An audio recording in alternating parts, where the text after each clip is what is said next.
आणि इकडे परभणीसह मराठवाड्यामध्ये गेल्या 2 आठवड्यांपासून पावसानं पाठ फिरवली आहे। राज्यात एकीकडे धो-धो पाऊस होत असताना मराठवाड्यातील शेतकऱ्यांची वरुण राजानं मात्र निराशा केली आहे। कापूस सोयाबीन वाचवण्यासाठी भर पावसाळ्यात शेतकऱ्यांना ठिबकच्या साहाय्यानं पिकं वाचवण्यासाठी तारेवरची कसरत करावी लागते। दुसरीकडे ज्या शेतकऱ्यांकडे पाण्याची व्यवस्था नाही अशा शेतकऱ्यांची पिकं सुकून जाण्याची स्थिती ओढावली आहे। याचाच आढावा घेतला शेतकऱ्यांशी संवाद साधला आमचे प्रतिनिधी नजीर खान यांनी।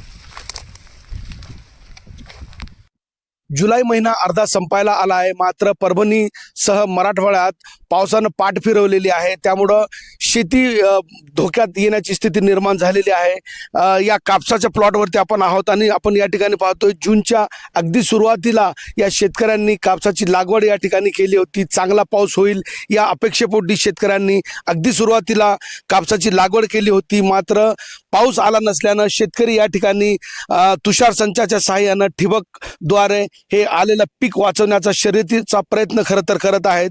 मात्र भर पावसाळ्यात खरं तर पाहायला गेलं तर शेतकऱ्यांवर ठिबकच्या सहाय्यानं पिके वाचवण्याची स्थिती त्यांच्यावर आलेली आहे, वेळ त्यांच्यावर आलेली आहे। ही परिस्थिती मराठवाड्यासह परभणीत अनेक ठिकाणी आहे।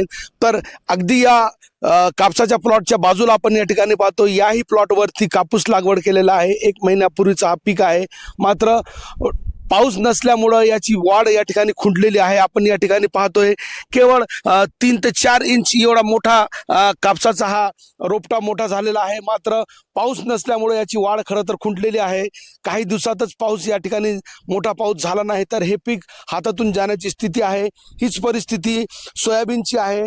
गेल्या 2 आठवड्यापेक्षा अधिक वेळेपासून परभणीत पावसानं पाठ फिरवलेली आहे, त्यामुळे शेतकरी अडचणीत आलेला आहे। भर पावसाळ्यात ठिबकच्या सहाय्यानं पिके वाचवण्याचा प्रयत्न शेतकरी करत आहेत, मात्र अगदी काही तुरळक शेतकऱ्यांकडे पाण्याची व्यवस्था आहे, मात्र इतर शेतकरी यांच्या नजरा आभाळाकडे लागून राहिलेल्या आहे।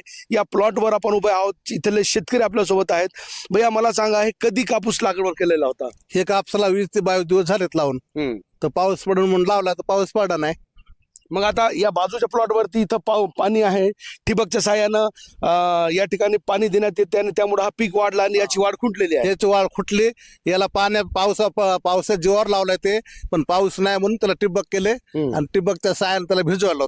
नाही भिजवला तर ते वाळून जाते आणि ह्याची तीच अवस्था, पण याला काहीच हे नाही। आता मला सांगा, याला पाणी द्यायला काय पर्याय नाही। पाणी नाही आलं तर अजून 5-7 दिवस किंवा 8 दिवस नाही आलं ते जगत नाही। आताच कापूस हे मुरकुडा होऊन गेलाय, त्याचे म्हणजे हे झालंय, त्याला पाण्याची आता गरज आहे। मग या आठवड्यात पाऊस जर आला नाही तर हा पीक दुबार पेरणी करावं लागते। बरं, सोयाबीनची काय स्थिती आहे? सोयाबीन बी तसंच झालंय, त्याला सुद्धा पाणी नाही, नेमकंच निघाले सोयाबीन। त्याला आता पाण्याची गरज आहे, पण पाणी नाही। मग आता पाणी आलं नाही, आठवड्यात पाऊस पडन म्हणलं, बुरबुर पडली, पण त्यानं काय झालं नाही। तर आता पाऊस जर नाही पडत तर सोयाबीन सुद्धा पिकचक जाते, डबल पेरणी करावं लागते। तर खरं तर ही स्थिती आहे।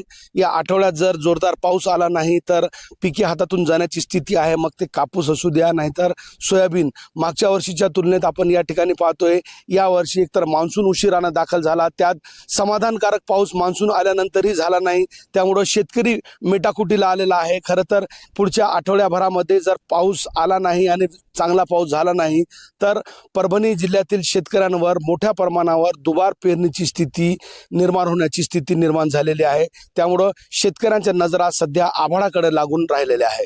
व्हिडिओ जर्नलिस्ट सय्यद खिजरसह नजीर खान, NDTV मराठी, परभणी।